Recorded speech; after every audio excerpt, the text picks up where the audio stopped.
In a previous video, we took a look at how the definite integral can be used to compute net change, right? And just as a reminder, let me just recap briefly the main idea from that video. So we basically said if we took the definite integral, let's say from t0 to t1 of, let's say, f prime of t with respect to t, well, we know that when we find the antiderivative of the derivative, we're going to end up back at the original function. So we will have f of t, and then our fundamental theorem tells us how to go ahead and evaluate. So t sub 0, t sub 1, and then that would be f of t1 minus f of t0. So again, just as a reminder, this is the rate, instantaneous rate of change of f, right? So rate of change of f of t. And then over here, this difference, right, is the net change in f of t over that interval that we integrated. So over the interval t0 to t1, right? So again, the idea is if you know the rate at which a quantity is changing, if you integrate that rate over some time interval, it will give you the net change of that quantity over that interval, right? So what we're going to look at now is a specific type of rate and a specific type of change. And what is this specific change? Well, we're going to kind of revisit the concept of linear motion, right? So remember, linear motion, that's basically where you have an object that is moving either along a horizontal axis like this or along a vertical axis like this.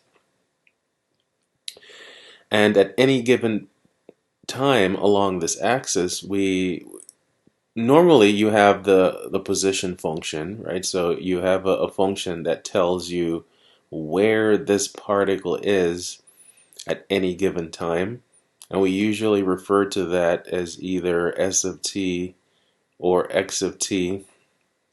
So this is our position function, and it tells us where we are at a specific time. And then if you take the instantaneous rate of change of position, you get the velocity. So v of t, which is the first derivative of s or x, that's defined as the velocity, more specifically the instantaneous velocity. And then just to kind of make the revision or the review complete, a very brief review, if you take the instantaneous rate of change of velocity, you'll get the acceleration, right? So pretty quickly, you can find these two rates of change quite easily by differentiation, right? And again, there were lots of things we could do with these rates of change, and we can analyze motion and so forth, right? But our goal now is to define the distance traveled versus, or the displacement of this particle over a time interval, right? And let's start with displacement. And in fact, I think it's always key to start with the precise definition of each of these things.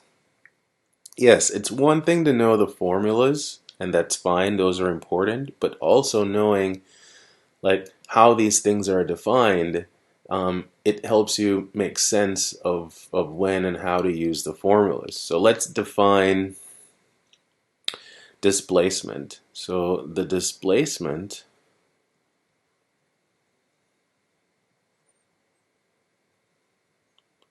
over a certain interval, so let's say the displacement of the object or particle right, over the interval t0 to t1, how is it defined? So is defined as the net change in position over that interval. So the net change in position over that interval.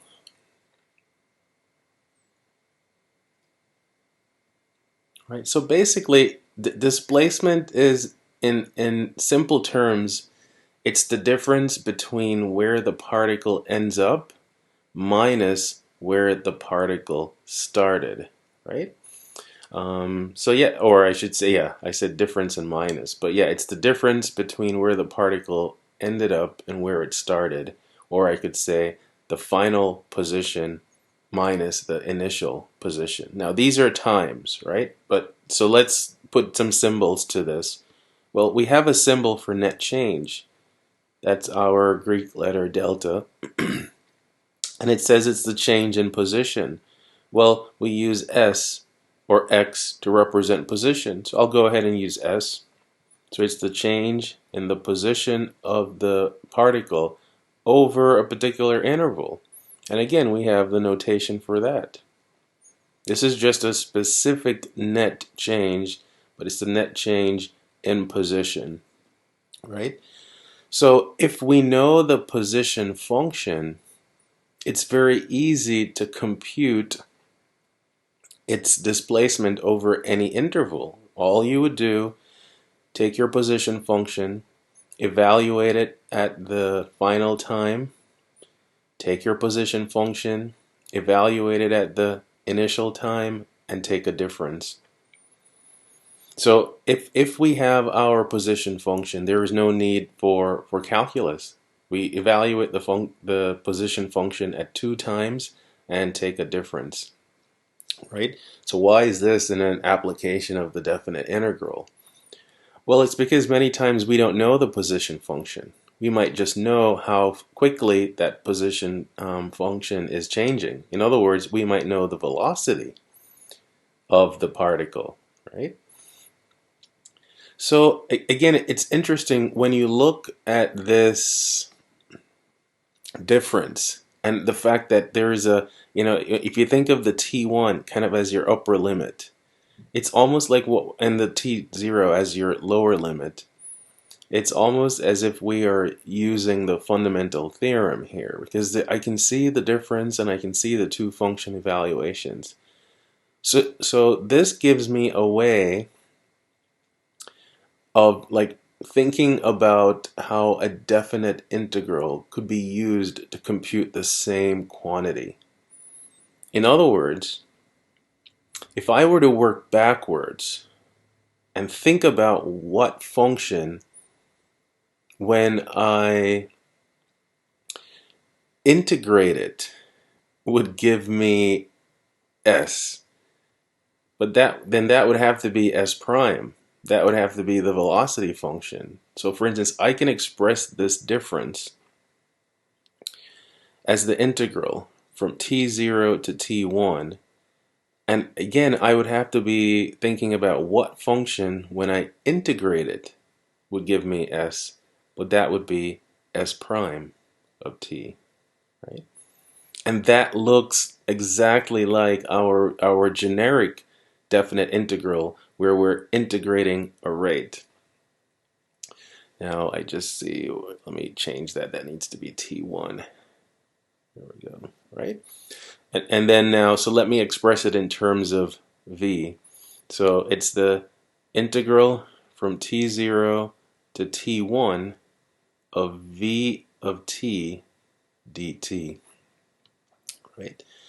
And there we go. So right away we can see there are two formulas that we have for the displacement, and we can actually verbalize what this is saying.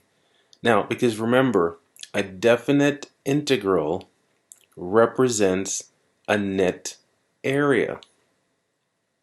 So I can say that the displacement of the particle over an interval is equal to the net area of the region bounded by your velocity time graph over that same interval, right? So it gives me a way of stating what displacement is in terms of area. So let's write that down. So the displacement, right, is equivalent to the net area bounded by the velocity function. So the net area, let's say, of the region bounded by the velocity function, right? Nice way to think about it. Now, let's before we look at an example and before we talk about distance traveled, let's actually sketch something, kind of generically and say a little bit more about this linear motion, right? So now what I'm going to do is I'm going to say, well, let's say we're given the velocity function. And let's say my velocity function does something like this, right? Let me scroll down a little bit more. Right, so let's say this is v of t, so this is our velocity time graph. And let's say that this is t0, this is my initial time. And let's say that's t1, that's my final time. So we can literally visualize what the displacement is from t0 to t1. It's going to be the net area that I'm highlighting in blue, right? Now, so let's kind of think about it a little bit more. We know from work in Calc 1 that whenever the velocity function is positive, then the object or the particle is moving in the positive direction, right? So for this particular interval here, velocity is positive because its graph is above the horizontal, right? And then at this point right here, remember what happens when your velocity is equal to 0? Well, that's when your particle is at instantaneous rest. And then when your velocity is negative, then it means the particle is now moving in the negative direction, right? So, we can actually kind of visualize what's going on in terms of this particle motion. So it starts out with a certain initial velocity, which is whatever this y value would be on the vertical axis, your v value. So for this portion, in fact, let me do it like this. For this time interval, motion is in the positive direction. So motion in the positive direction, right? Because for all of these values of t, right, along here, you have a positive velocity because it's simply above the horizontal axis. Right at this point, the object is at instantaneous rest. So just at that instant, right, it's at rest. And then in this time interval right here, up to your final time, now because your velocity values are negative, then it means that the motion is in the negative direction, right?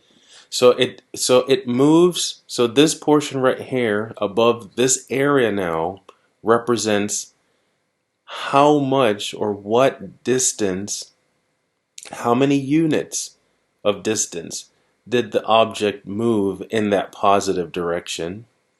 And then this area below represents how much, that's this net change, how much did it move in the negative direction.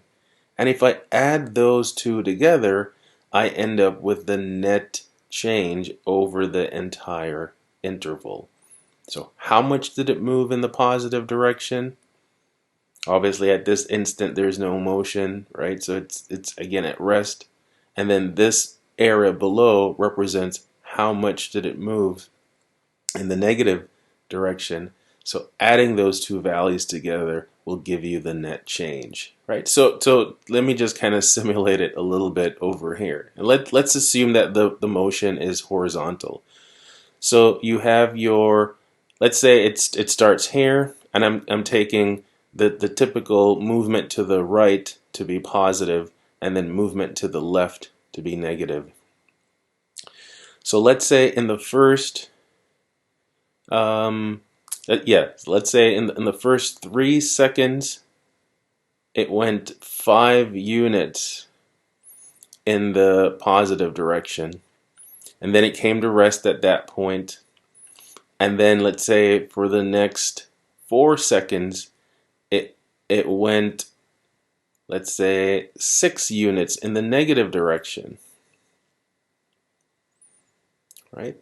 So what would happen is the definite integral from this time to this time would give us a positive 5 value, but then the definite integral from this time to this time would give us a negative 6 value, and then the net would be a negative 1 unit in the, or 1 unit in the negative direction. So the net is, you go 5 in the plus, 6 in the minus, the net is right here, negative 1, right? Whereas if I were to ask you, well, what is the total distance traveled? So there, where you don't care about the direction, you just want to know how much. So your total will be 5 plus 6. So your total will be 11. And that's the concept that we're going to use to move from displacement, which is the net, to distance traveled, which is the total, right? And we're going to make a statement very similar to this one, right? In fact, let's go ahead and do it right now, right? So whereas displacement is equivalent to the net area, distance traveled is going to be, it is equivalent to the total area of the region bounded by the velocity function, right? So the distance traveled,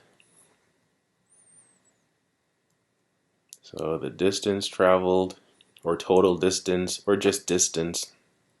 So the distance traveled is equivalent to the total area of the region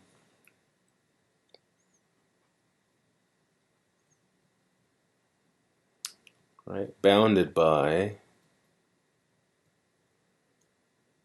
the velocity function, or graph of the velocity function if you really want to be precise, and of course we do, right? So that is the distinction between, let's see if we can get both on it right here. Yep, just barely. So the displacement is your net area, distance traveled is your total area, right? So and the key is knowing, so like for instance, knowing where that velocity is at, is equal to 0. So when the object is at instantaneous rest, right? So even if the question doesn't ask you to find this point, you are going to have to check to see if there is a value of x, or t in this case, at which the object is at rest and potentially changes from a positive direction to a negative, or vice versa. What if the velocity is flipped? where you start out moving in the negative direction, you come to an instantaneous stop, and then you then start moving in the positive direction. So we're always going to have to ask ourselves, if distance traveled is required, if and when is the object at rest? All right, so let's see an actual example of this. In fact, we can try to get two examples in, right? And let's do, and so for both of these, we're going to compute both the displacement and the distance traveled, right? The first one, example, let's start with, let's say we have the velocity, the graph of the velocity function. Just the graph, we don't have the actual equation, right? So let's say this is t, and this is v of t, and so let's say it starts out at -1.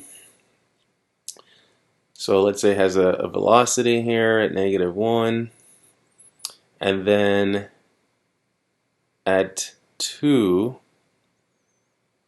let's say it then goes here, and then it goes up,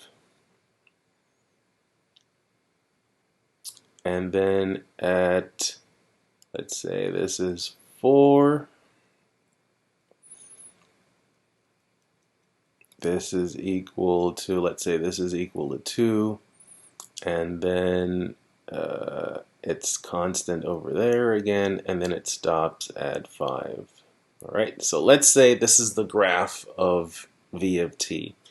Now the reason I'm making it linear is whenever we have a linear function, even if it's piecewise linear, we can always end up using geometry to help us solve problems like this, right? So what I'm going to do is let's highlight all the area that we're going to be interested in. So we're going to have the area of this rectangle here, and then we have area of this little triangle. And what we don't know for sure is the point, the time at which it's 0. So let's say, so we need, maybe I do this. We're going to need that one. And then we're going to need that one. And then we're going to need this one. All right? So let's see if we can figure out these areas. So for the blue, well, it's going to be the width of this rectangle is 2. And then the height there, since it goes down, is -1. So the blue area, just using the area of a rectangle, it's 2 times -1. So that's -2. For the little triangle here, let's assume that this is 3, right? So just to make the calculations easier, let's assume that this is 3. Seems reasonable, right? And then, so for the red, we will take the 1/2 base times height. So in this case, the base is 3 minus 2. So 1/2 times 3 minus 2, which is 1. And again, the height is still -1. So we end up with -1/2 there, right? Now what about the green? Now it switches, right? So the area that I have in green, another triangle, the base is 1/2, but now the height is a +2, right? So we have 1/2 times 1, now times 2, so now we get a +1. And then finally we have another rectangle here. So the white has an area, the base again is 1, height is 2, so 1 times 2 is 2. All right. So then let's see if I wanted to write down the, and I'll express it in both in the algebraic, well, using our net change notation. So our displacement, which will be this, over the interval 0 to 5, because that's for that this 0 to 5 is implying that the motion took place from t equals 0 to t equals 5, because we don't see the function v of t defined for any other values of t. So that in this case, based on the graph, we can say that the motion was for either 5 seconds or 5 minutes or 5 hours, whatever units of time. And then this would be, symbolically, it would be s of 5 minus s of 0, but we don't have the s function. We only have the graph of the velocity function. So now let's express it using our definite integral notation. So that's the integral from 0 to 5 of v of t, and we know how to handle these, right? Because we know how to, based on the areas that we've computed, we know how to put it together to get the net, right? So this will be the -2 of the blue plus the -1/2 of the red plus the 1 of the green plus the 2 of the white, right? Add these together and we get a wonderful 1/2. And let's put some units on there. Let's say the velocity is in meters, and let's say the time is in seconds, right? So then the units for the displacement would be meters, right? So over the 5 seconds of motion, the position, the net change in the position, which is our displacement, is a positive 1/2 meter. So wherever it started, right, wherever it was on this linear axis, 5 seconds later, it ended up 0.5 meters to the right. That's what it means. It started out, it moved in the negative direction for the first 3 seconds, right? Constant velocity there, a -1, and then the velocity started to increase. Then it was 0, so it's at rest right at this point, and then it became positive, and then constant, and then stopped, right? But the net change is simply 1/2 meter. What if we wanted to find the total distance, right, or the distance traveled? There isn't a nice notation, at least not at this level, for the distance traveled. So what we're going to do, I'm just going to write it out and say distance, right? Now, again, it's hard to express this in terms of, or to use a notation like this to represent the total area. But what we can do to kind of visualize what the total area would be is if we were to make these negative areas, and I say that with quotes, right? I'm sure you can see my quotes. They're flying somewhere in the air right now. But yeah, these negative areas, we're now going to count them as positive.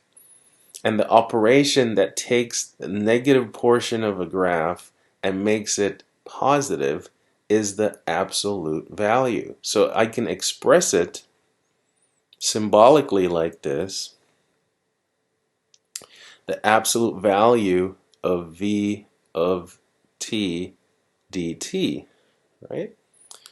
But to compute it, we know what we have to do is we're essentially going to take the absolute value of this plus the absolute value of this, because now these regions would now be above the horizontal, right? So basically we're going to take the absolute value of each of these four terms and add them together, and that's going to give me the total distance traveled, right? So this will be, and so I'll write it with the absolute value so you can see that particular step, right? Even the positive ones, I'll go ahead and put the absolute values around it. It's not going to change them. It's only going to change the negative values. But this is what we would do to compute the total distance traveled. So what do we have here? We have 2 plus 1/2 plus 1 plus 2.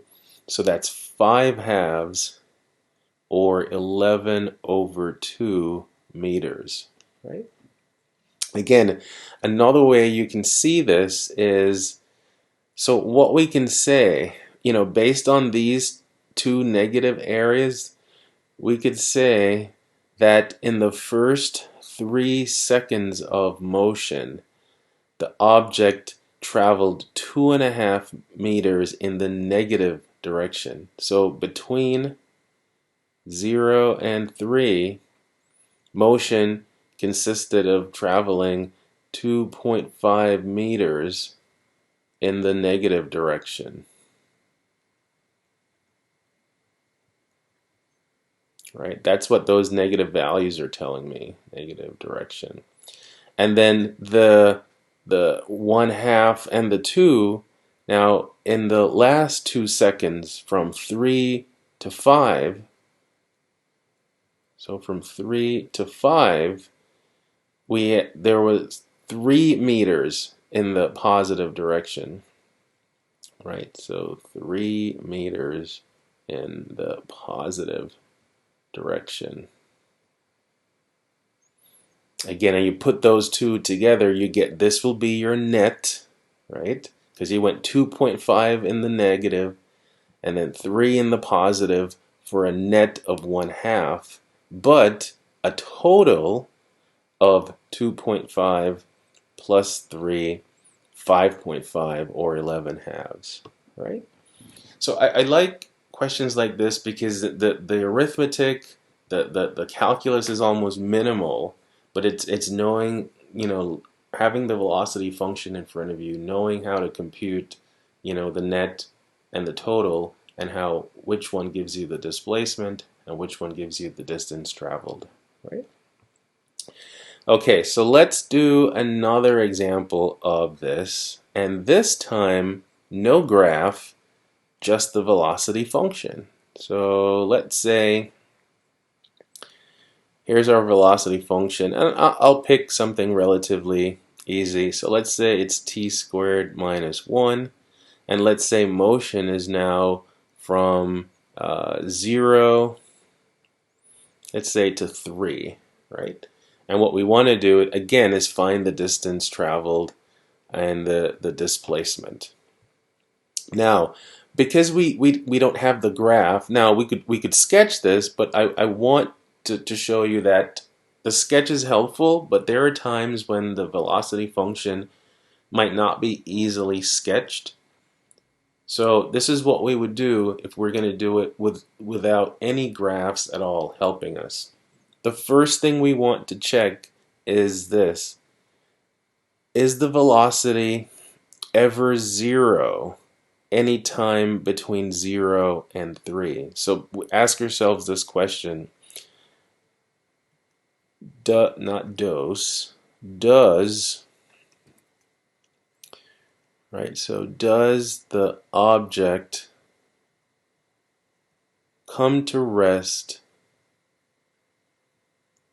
during this interval?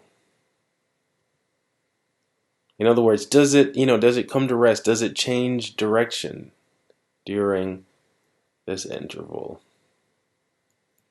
The only way to know that without a graph is to take your velocity function, set it equal to 0, and see if you have values of t in this interval, right? So in other words, you're asking this question. Is the velocity function ever equal to 0? So if I take t squared minus 1, set it equal to 0, I always like to factor. So I look to see, can I factor? And yeah, this one does factor. It factors as t plus 1, t minus 1, right? So I can see two solutions, t equals negative 1 or t equals positive 1. But only the positive value of t is in this interval, right? And even though the concept of a negative time it's a real concept, but it's not valid given the interval here in the problem, right? So this particular one not valid, right? I'll just say not in given domain, right? So not in domain. So the answer to this question is yes. At t equals 1, the object is at rest, right? So yes. So what do? So now we know that something interesting happens at t equals 1. So what we can do is we can find the displacement from the initial time to this time when it's at rest. And then we can decide if the motion is in the negative direction or in the positive direction based on whether we get a positive value or a negative value. And then after that, we will repeat the process going from t equals 1 to t equals 3, right? So again, I'm going to do this entire problem without ever sketching, just showing how we can first find our zeros, then we're going to find the net change over the interval 0 to 1, and then the net change over the interval from 1 to 3, and based on those net values we can then compute the total, right? So let's do that first. So the net change in position over the interval 0 to 1, right? Well, that's now, since we have the actual equation for the velocity function, that's where the definite integral comes in handy, because I can integrate t squared minus 1 from 0 to 1 and get this net change or displacement over the first unit of time, right? So integrating gives us 1/3 t cubed minus t, and this is from 0 to 1. So at the upper limit I have 1/3 minus 1, and then at the lower limit I have 0. So look at what this comes out to be. It comes out to be a negative 2/3, right? And again, let's assume that this is meters per second, right? Or feet per minute. Let's just do meters per second. So negative 2/3 meters. So what this tells me, in the first in the first second, the object traveled 2/3 meters in the negative direction. So again, if we assume it's horizontal, then it will be 2/3 meters to the left, right? Then let's see what it does from 1 to 3, right? And we stop at 3 because that's the end of the time interval that's given in the problem, right? So let's say this, all right, up from 1 to 3. Right, so same integrand, it's going to be the same antiderivative. I'm just going to have different limits now, right? And this gives me, again, the 1/3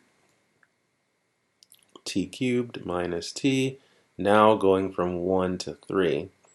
So at the upper limit, I have 3 cubed, which is 27, times 1/3, so that's 9, and then minus 3.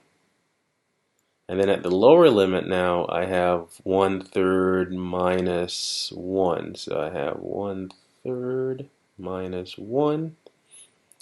And so this is 6 minus negative 2/3.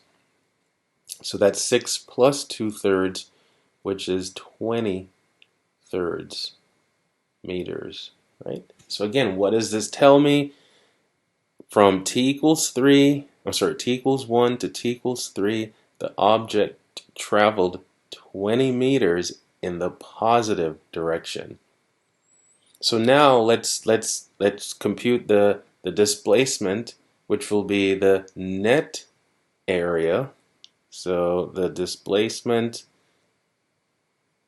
over the full interval going from 0 to 3, you simply add those two values together, right? And again, you get this idea of net.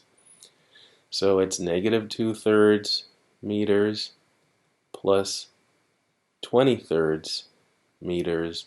So that's 18/3 meters or 6 meters, right? 6 meters in the positive direction. So that's essentially from the final time, or from the initial time to the final time, the net change in the position of this object is 6 meters.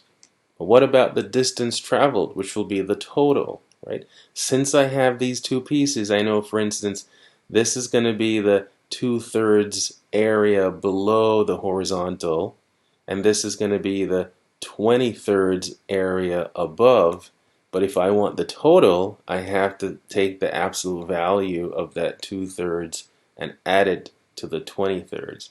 So our distance traveled, so distance is equal to the absolute value of negative 2/3 meters plus, and I'll put the absolute value there as well. It's not going to affect it. But then that's now 2/3 meters plus 20/3 meters for total distance of 22 over 3 meters. So that's basically 7 1/3, right? And what will always happen is your distance is going to be at least your displacement, right? If the object changes direction, so if it changes from, let's say, negative to positive or positive to negative, then your distance is going to be greater. Because when you do the net, you allow the negative sign to cancel out some of the positive signs. When you do the total, you make everything positive because you're looking at total area versus net area. So hopefully those two examples kind of illustrate the approach that needs to be taken when computing either displacement or distance traveled, and we're given the velocity function. I'll see you in the next video.